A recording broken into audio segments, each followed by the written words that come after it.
Šiandien mes darysime zinę. Zinė tai yra maža knygelė jūsų rankų darbo, kurią jūs galite nupiešti, paskui nuspalvinti ir parašyti viską, ką norite. Ziniai reikės balto lapo, žirklių ir daug visokiausių flomasterių. Baltą lapą lenkiame per pusę. Tada kiekvieną jo pusę lenkiame dar per pusę iki vidurio. Apverčiam ir kitą pusę taip pat lenkiam iki vidurio.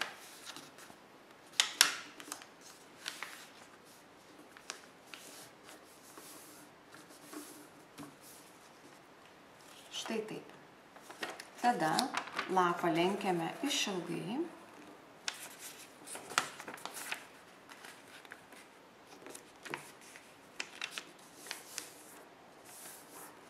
Gauname lapą padalintą į 8 dalis.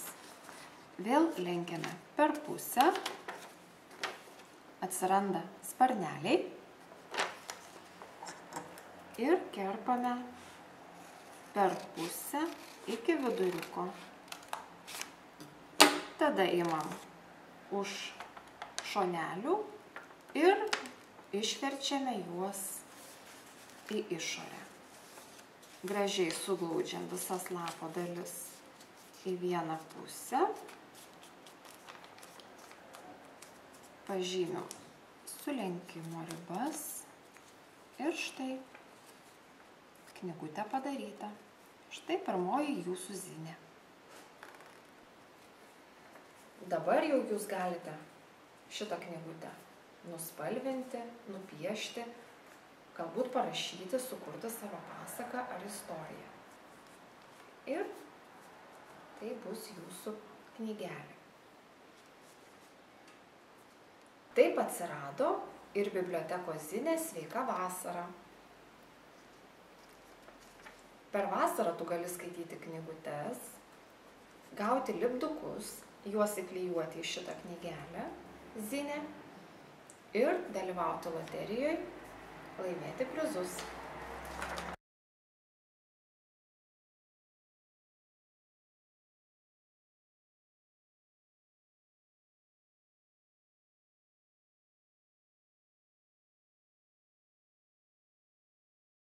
Bibliotekoje tu gausi spalvotų lipdukų.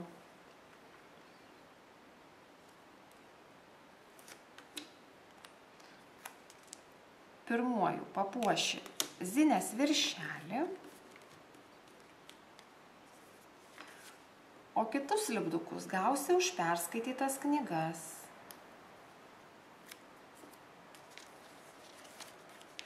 Ir juos įklijuosi į knygelę štai taip.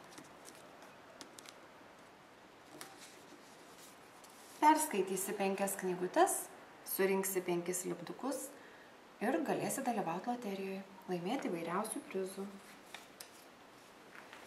Taigi, šią vasarą skaityk knygutes ir lankstyk zines.